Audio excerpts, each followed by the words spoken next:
amid the vast expanse of the gray pine forest, where countless trees touch the skies and roots dig deep into the earth's secrets, a discovery was made. A lone camper stumbled upon an old, leather-bound journal half buried under fallen pine needles.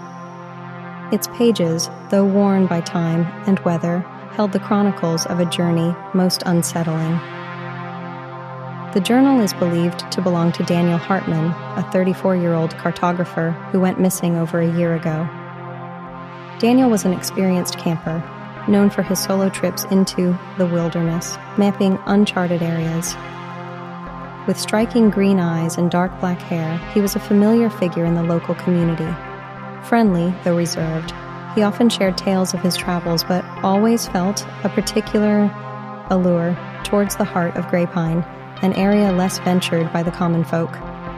After his many trips, he'd often remark about the forest's uncanny ability to both welcome and repel. When he disappeared, an extensive search was launched. No trace of Daniel was found. Some say he might have encountered wild animals, while others murmured about him willingly getting lost, merging with the very essence of the woods he loved. The discovery of his journal, however, suggests something far more mysterious, perhaps even sinister.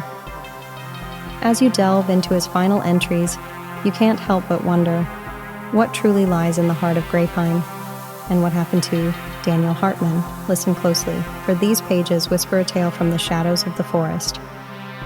Journal entry, August 15th, 2023. Location, Grey Pine Forest Campground. Our day one of my solo camping trip. Wanted to get away from the city, from all the noise. There's a peace in isolation, they say. Right now, with just the gentle rustle of the trees and the chirping of the birds, I believe them. Journal entry, August 16th, 2023. Woke up to a foggy morning. There's something hauntingly beautiful about the way the mist dances between the trees. While on a morning walk, I found an old trail marker. It wasn't on my map, but curiosity got the better of me. Journal entry, August 17th, 2023. The trail led to a clearing with a single towering stone obelisk. It seemed out of place, with strange symbols that appeared both ancient and otherworldly. There's no record of this on any camp map. The forest felt different here. The birds were silent, the air colder. I should have turned back, but I decided to set camp near the obelisk. As night fell, soft whispers floated in the wind. I told myself it was just the trees, but trees don't whisper your name. Journal entry, August 18th, 2023. Last night was indescribable. The whispers grew louder, forming a chorus of voices speaking in a language I couldn't recognize. But amidst those voices, one was clear, a child's voice beckoning me to join them below. I tried to leave at dawn, but every path I took led me back to the obelisk. The woods around it seemed to have reshaped themselves, trapping me in this clearing. Journal entry, August 19th, 2023. I'm not alone here. Figures move just beyond the trees, always out of focus, always watching. At night, they come closer, their silhouettes visible against the pale moonlight.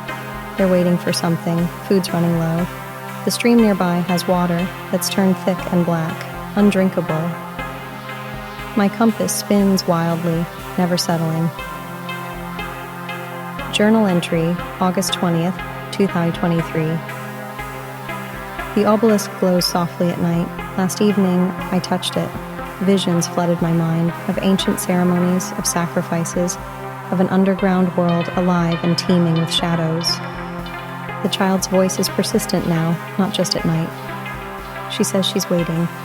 My journal entry, August 23rd, 2023. Time is strange here. My watch stopped working. My phone's dead. The only constant is the obelisk and the ever-present eyes on me. I've decided. Tonight, I'll do as the child says. I'll dig at the base of the obelisk. Maybe down below. There's a way out. If you find this journal, don't look for me. Leave and don't come back. Some places are not meant for us. Attached to the journal was a rough sketch of the obelisk, its symbols seeming to shift and change even as one looked at them. Despite an extensive search, no trace of Daniel Hartman was ever found.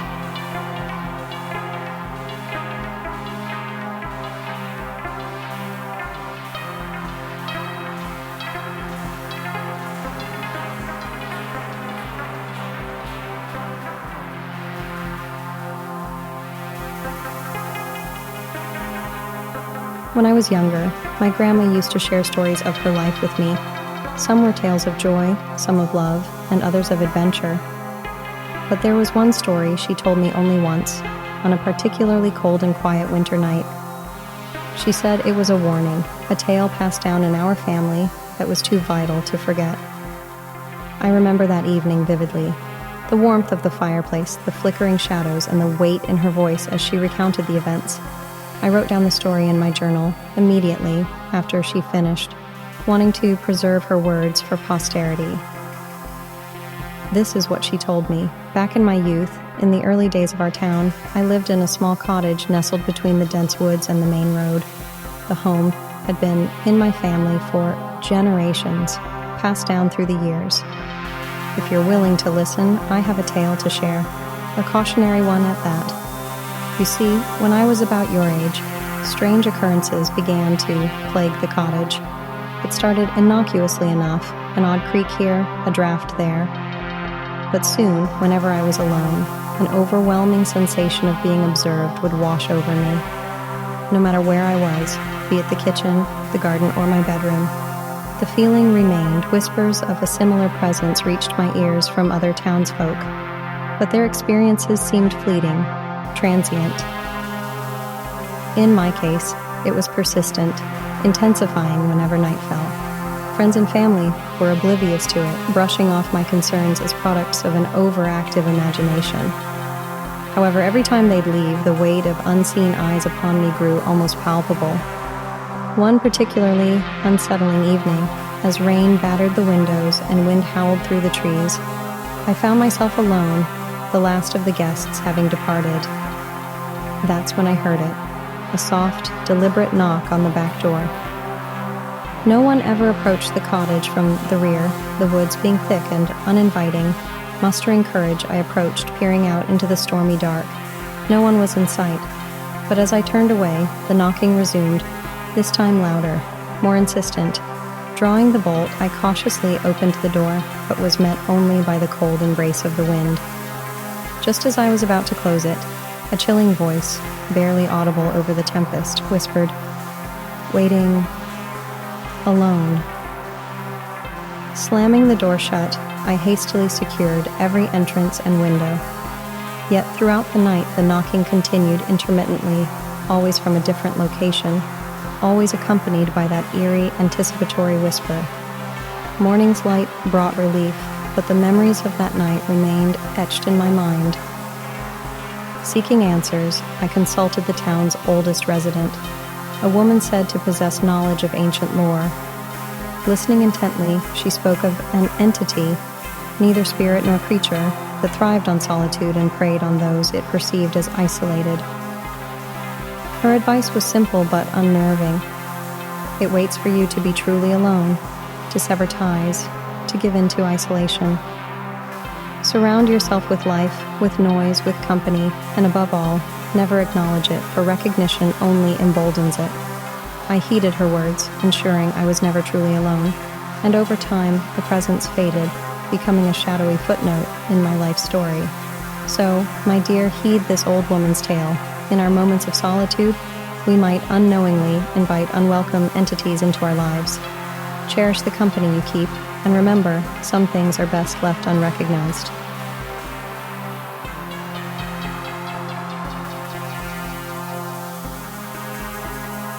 This next true story was sent to me by a sender from Helena, Montana, who prefers to remain anonymous.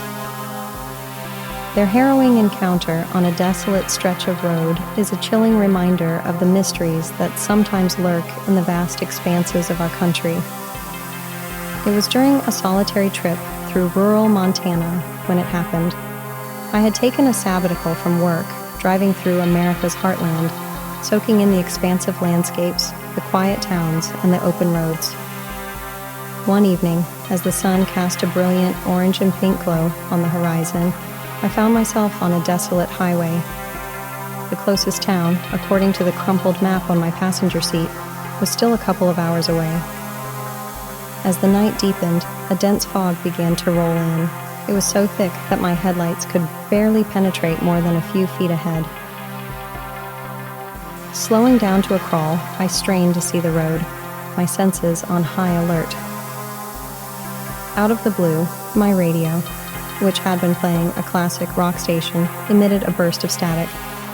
Before I could adjust the dial, a voice, clear as day, whispered from the speakers, "Stop. Now." It was neither menacing nor friendly, just cold and motionless. My heart raced. I considered the voice to be a result of interference, or perhaps my tired mind playing tricks, but something in my gut told me to heed the warning. I slowly brought the car to a standstill. As soon as I stopped, the fog dissipated slightly, and I saw what looked like the silhouette of a small child, 30 feet from my car, reflecting back the light of my car.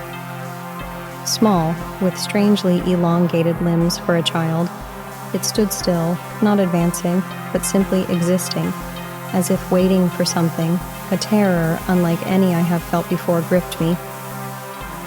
The radio burst into static again, but this time no voice emerged.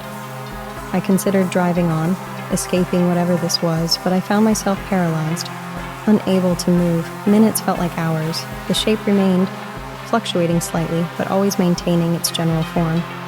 And then, just as suddenly as it had appeared, it disappeared, the fog returning to its aimless drift. My car's engine, which I hadn't realized had died, sputtered back to life on its own. The radio returned to its prior station, as if nothing had happened. Shaken to the core, I drove on, trying to make sense of the encounter. Upon reaching the next town, I stopped at a local diner, craving human interaction. I recounted my experience to the elderly waitress. She listened intently, her face growing pale. Once I finished, she simply said, "You're not the first, but most don't stop." She refused to elaborate further, turning her attention to other patrons. I never discovered what that foggy apparition was, and I never traveled that stretch of road again. But one thing haunts me to this day. What happens to those who don't stop?